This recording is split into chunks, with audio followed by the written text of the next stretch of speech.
Magiging fixed o takda na raw ang pasweldo sa mga driver at konduktor ng bus sa buong bansa. Ibabatay na raw yan sa oras ng pagtatrabaho, imbis na sa layo o dami ng biyahe. Pero inalmahan yan ng ilang bus operator.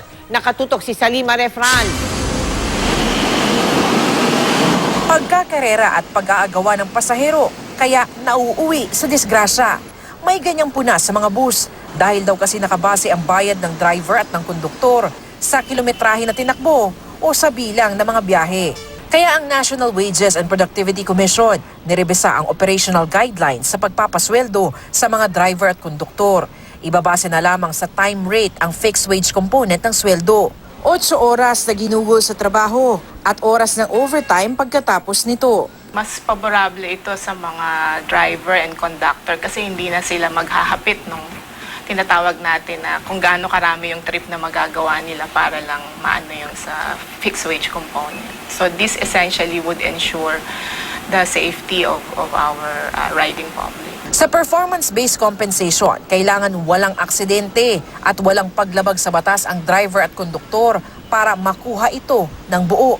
Ang performance-based compensation ay binibigay ng bus company sa mga empleyado nito na nakadepende sa business performance at safety performance nito. Idinagdag din sa bagong guidelines sa kinakailangan tumaas ang sweldo ng driver at konduktor kapag tumaas ang minimum wage sa lugar.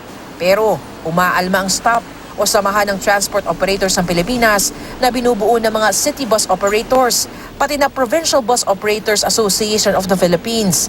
Hindi raw sila kasi kinonsulta man lang ng DOLE at NWPC tungkol dito. Kung pwedeng banjing yan, after 8 hours, out na sila. Yun ang gagawin nila. Wala na yung malasakit na tinatawag sa operator. Kaya ang mangyayari dyan, sila may sweldo ng fix, maliit din. On the part naman ng operator, lugi naman din. Kahit na siguro isang round trip lang ang isang bus, nakompleto na yung 8 hours and 4 hours na overtime, di ba? So hindi na kikitain ng bus yung enough to pay the salaries of the driver at saka amortization ng bus. Aming hininga ng opinyon ang ilang bus driver. Mag-iingat na po kasi ma'am, hindi na kami nagkipag-agawa, nagkipag-abulan, mag-iingat po kami noon. Hindi. Bakit? Kasi may nakita namin doon eh. Lugi po eh. Bakit? Kasi hindi naman po sa atong 8 oras yan kasi kulang po ang 8 oras, balikan dito sa EDSA. Hihingi ng pulong kay Labor Secretary Silvestre Bello at sa NWPC ang mga bus operator. Nakatakdang ipatupad sa March 9 ang bagong mga guidelines ng NWPC.